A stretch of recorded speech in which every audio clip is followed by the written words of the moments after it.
In this overview of the GDB basics that I'll be covering, I'll be going over several things. It'll be the recommendations I have when running GDB, starting the debug session, breakpoints, running the session, commands for running through the code, and commands to see variable values.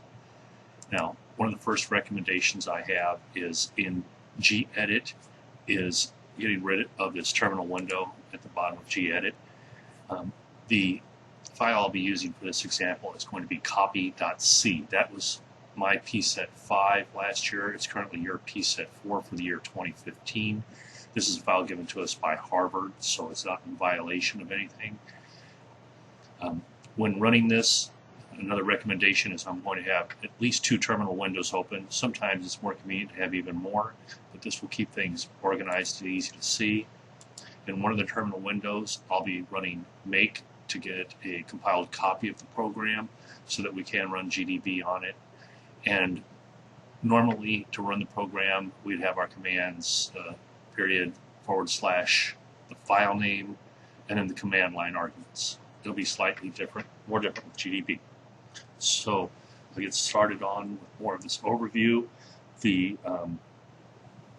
To start the debugging session, we'll use the command GDB and then the file name we're working with.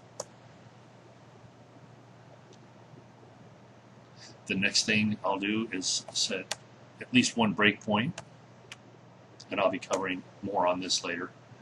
Now that we have a breakpoint set, we'll start actually running the code with GDB.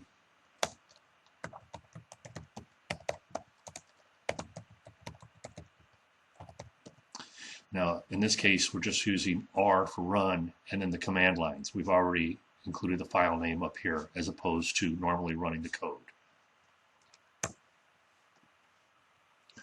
And we've broke at line 76 instead of line 74. Again, I'll be going over that later. Next will be the commands used while we're running GDB.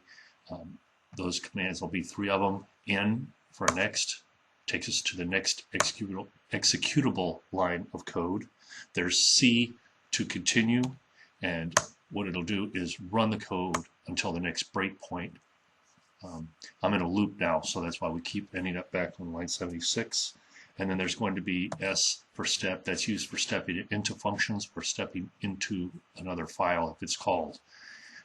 I'll be covering more on that later also.